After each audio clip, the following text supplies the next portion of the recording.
Hello and welcome to Pens, Paint and Whiskers.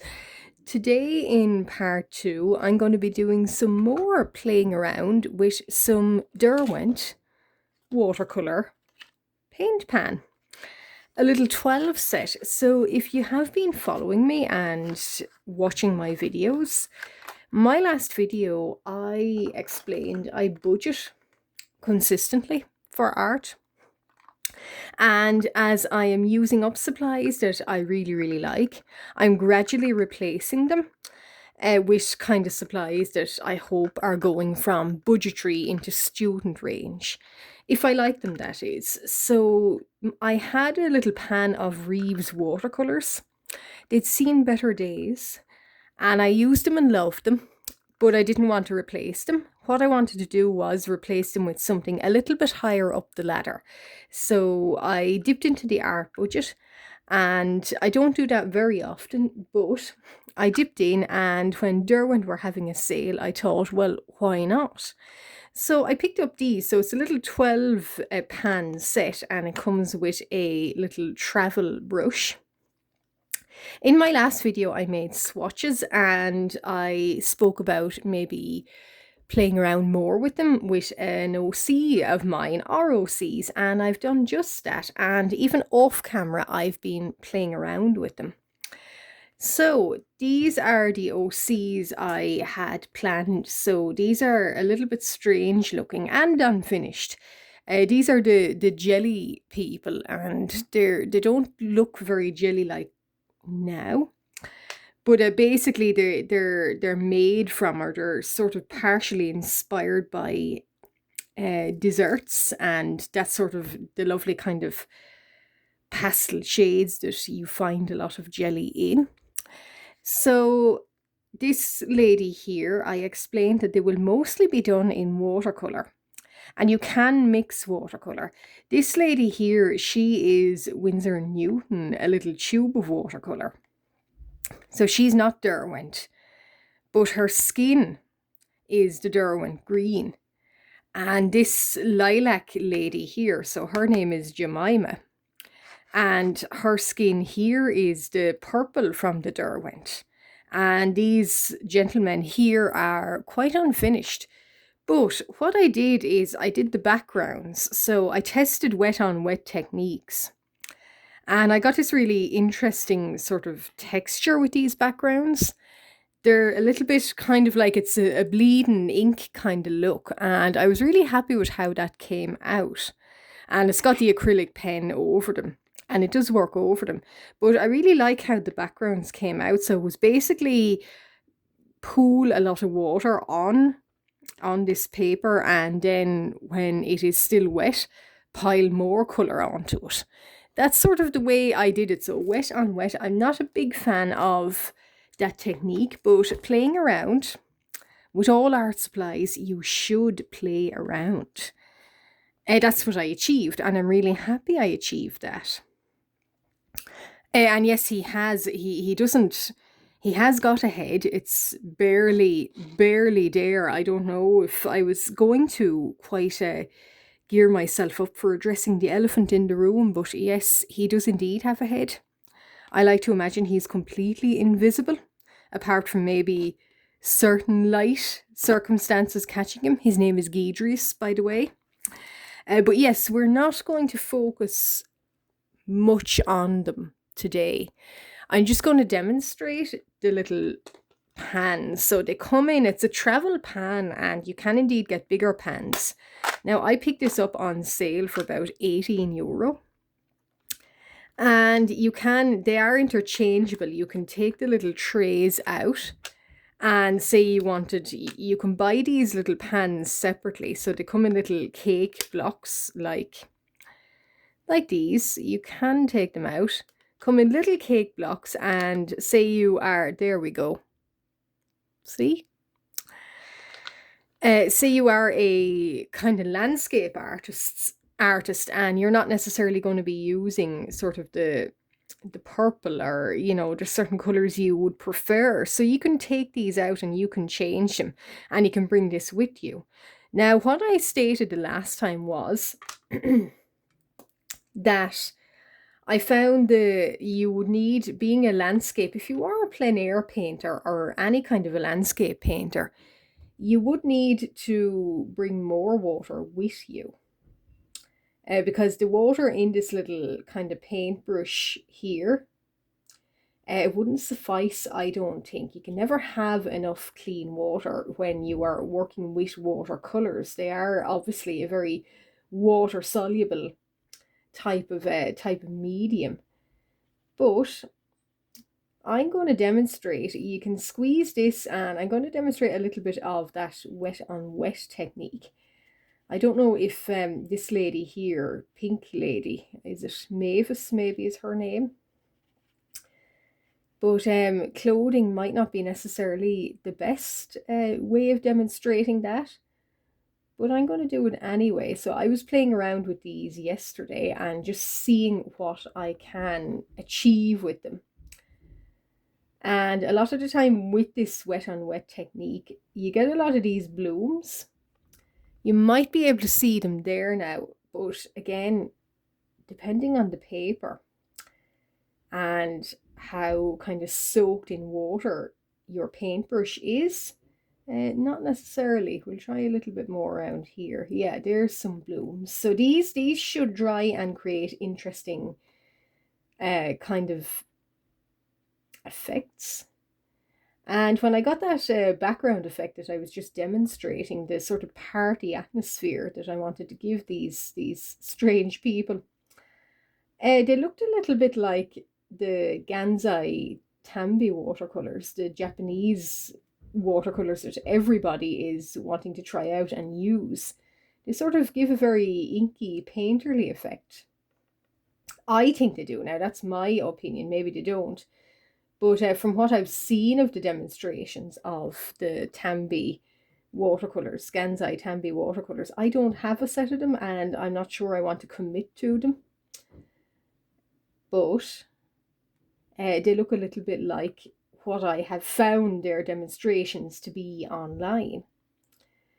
So that's some of the wet on wet. So I'm not a big fan of this technique. I prefer kind of more kind of dense colors, like when you let the paper dry a little bit, you get more dense colors, obviously, but I prefer that.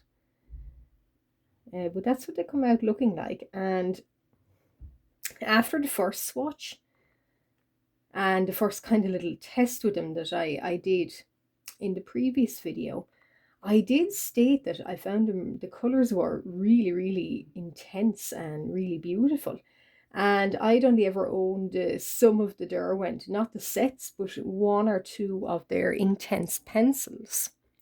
And this sort of feels like, these lovely shades really feel like those pencils, but in pure watercolor form. So yeah, I'm really, really happy with this. And I really think they are, if you have the budget to stretch and you want to up your game in actual watercolors and you want to try these watercolors, so you've been doing watercolors or more using a budgetary set and you want to up to a kind of, you know, a better, like a student grade set, I would recommend these. I think they're beautiful. And I should say this is the dry on, sort of the wet on dry technique. So the paint here is of course wet, but it's going down on, I see, can you guys see that? Yeah, it's going down on dry paper, but it is wet paint and it's giving a way more intense shade of purple. You see that lovely intense stripe there? That's kind of my favorite technique because I think it's easier to control. Watercolors do take a little bit of getting used to, and I will say I'm not an expert in them at all, but I really like them. So yeah, I thought I'd used up my Reeves and I said I would add a little kind of more, not exclusive, but a little bit more kind of set to the, after doing some research, a little kind of set that fitted in with my budget and seemed to be give very nice intense colors. And indeed, you can buy these pans separately. So if I wanted to mix and match with, different, I'm not really a landscape painter, but if I wanted to do OCs or something in other types of colours, more earthy, natural tones, I could swap them out and do such a thing with them. That's what I like about Derwent. And that's what I like about this set. It's just my first opinions on them, and I'm just sort of showing what I've been doing. And I've been spending yesterday anyway, sort of like this, playing around with them and seeing what I can do with them. And yeah, I do prefer the the wet on wet technique, or the wet on dry technique, I should say. So yeah, so that's the dry paper and wet paint. And that's the wet on wet. You can see the little bit of blooms forming. Now, of course, you can go over this. That's probably what I'm going to do.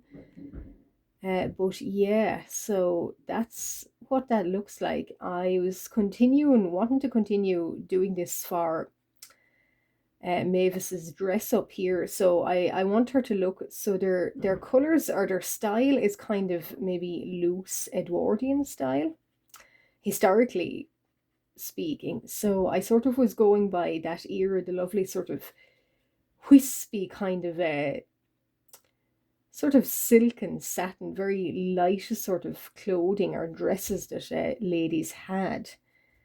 And I like the idea of it being slightly, I don't know, not translucent, but very light and satiny. So that's why I wanted to keep the top part of her dress. This again is wet on wet, and trying to get around the shadow. So they do take a little bit of getting used to, and a little bit of sort of practice and knowledge of what they will do, how they will react. And I should say this is 300 GSM watercolor paper. So this is Lowell Mellow sketchbook, and it's 300 GSM, and paper is taking it very, very splendidly, I will report. Of course, it's designed for watercolor, so it would, but it's beautiful paper anyway. Now, so as for the bottom of her dress, I'm not quite sure yet.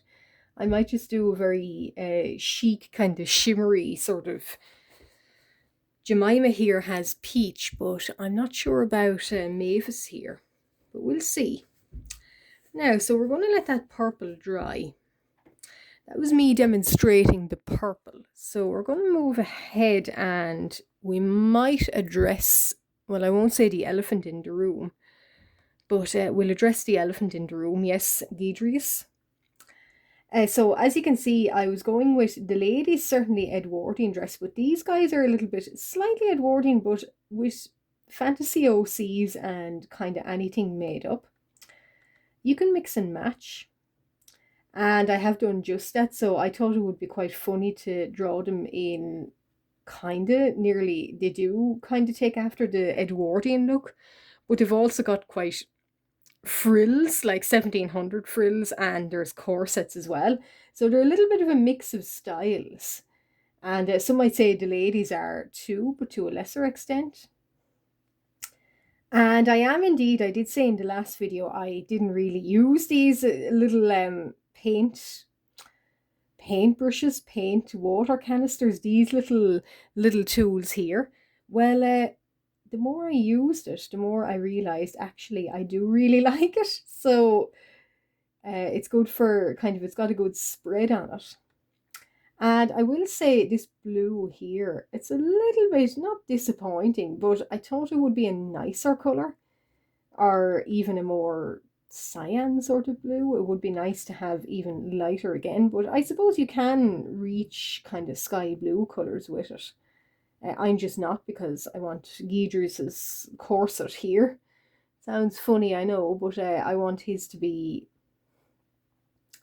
kind of not navy blue, but a dark blue, like royal blue. That's why I'm pushing these colours. And I worked up the frills yesterday, so I did use the watercolours. So there's watercolour, that's their trousers.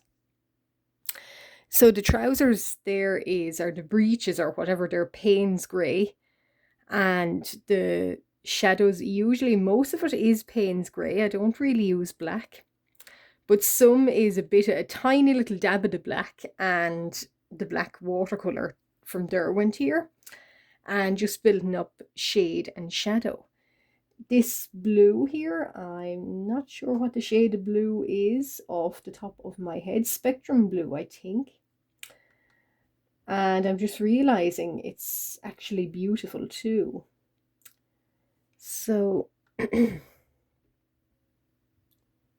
build it up around here. Now, I didn't look at any reference drawings for any of these figures at all. I just looked at some Edwardian dresses on Pinterest, but that was it. Guys in corsets. I don't know. Was it a thing? I'm not sure, but it is now with these guys. And I don't know why. I have an idea that the ladies probably wear them too, because I had an idea that their muscular skeletal sort of anatomy is a little bit strange. Their skeletons a little bit like sharks, in that it's not necessarily bones. It's kind of more of a, I won't say that awful word, gristle. Well, I've just said it, but yeah, it's sort of that gelatin kind of, or grizzly kind of skeletal structure. And their skin does have a little bit of a translucent quality to it. But I stay away from that because I don't like the idea, even though I've made them up, I don't like the idea of, you can see all of their organs ticking away like some species of frogs, but basically, yes, you can see their organs ticking away. And I just find them a little bit more difficult to paint. If I was doing, this is Robert here and Guidrius, if I was making them, I would find doing their kind of consistently drawn in organs underneath pink and light coloured skin, it's a little bit difficult. It's a little bit challenging. So I said, no, I want to lean out of the body horror and more into kind of the silly sort of aspect of things, and are unique even. And Guidrius here, he's not a jelly person per se, but he's similar to that. He is mirror. I call their species I think it's a mirror imp, I like to say. And instead of the pink or the shades of the skin like Robert and his friend up here, Guidrius just happens to be completely translucent. But he does exist, but he's just his skin is a shade of a kind of the same sort of kind of gelatin stuff, and but it's completely translucent, and organs and all. So lucky Guidrius. And it is a little bit of an odd sight, all right, because people see him and are certainly, if I uploaded him, people see him and say, well, is that, an OC with no head? And I say, well, not exactly, but you're not wrong, but you're not right either. Now you guys are getting the lore, so the OC drop and the lore dump. But anyway, so I'm just demonstrating. So for his sleeves, so I did say ruffles, but they mix and match these guys. And especially when they're at a party and they're all dressed up in their finery and there is jelly ladies to catch the eyes of. 3 of them, in fact. They do kind of mix and match style. So his sleeves, I'm going to put little kind of moons and stars on them, I think, because I like that motif. And I'm probably going to finish it off camera.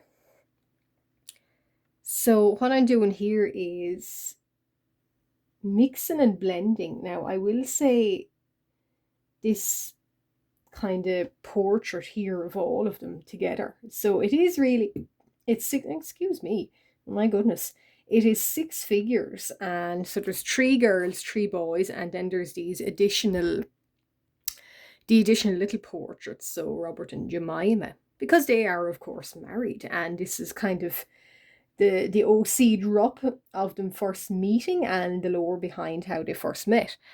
And I thought the watercolor would be the best, these would be the best guys to kind of show off or demonstrate the Derwent in action. And I think I was right in doing that. But with a white pen, I have sort of hinted in Guidrius. So he's going to have, these people have glitter, that iridescent fluid on them. He's going to have that too. And there's a hint of a shape there.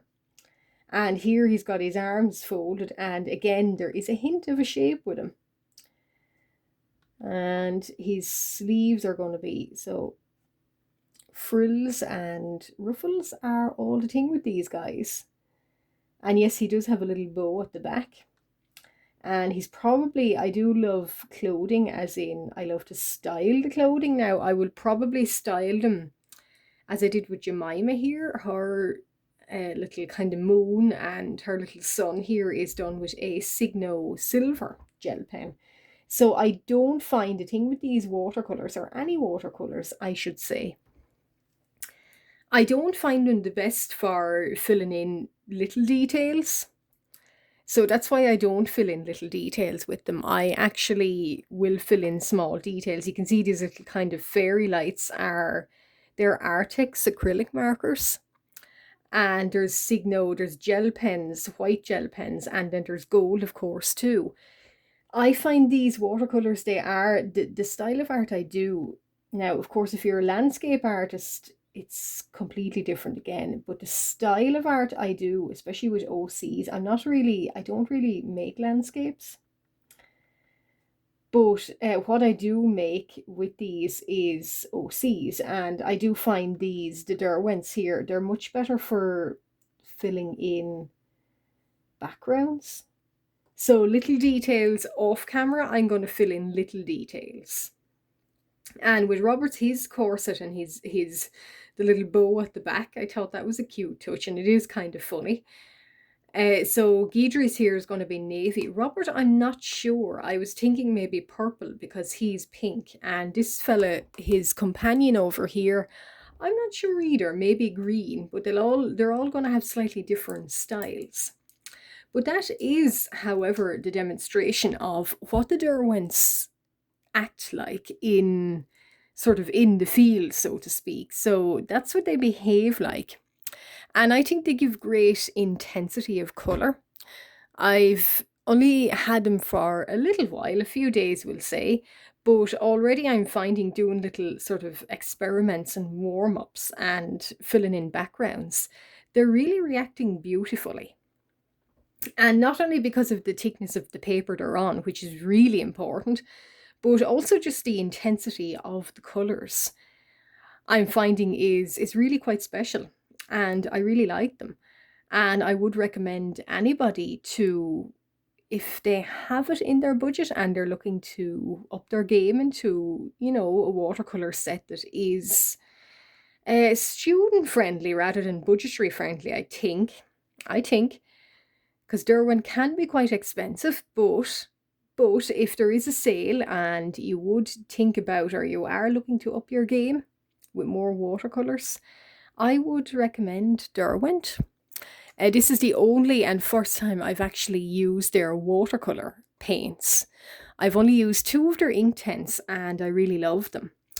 Now I am using their watercolours and equally I really love them. So that's been the overall sort of test of these, and I am absolutely going to continue using these, and I'll probably do more. I was hoping in 2026 it would be the year of where I actually do painting, as in gouache and watercolour. So indeed I will be using a lot more of these, and I'm really happy with the results of them. If you have been following me from the very, very start, thank you very, very much. I really appreciate that. And if you're still here at the very end, consider liking, and in a comment, even leave a comment if you have anything to share. And if you've just stumbled upon me, thank you very much. And why not consider liking and subscribing? I post videos every single week. There's something new out from me. And I do this kind of traditional art, and I do 3D art and other kinds of things all out on my channel all of the time consistently. So why not consider sticking around if you like what you see? But thank you very much. And I will love you guys and I will leave you guys. Bye bye.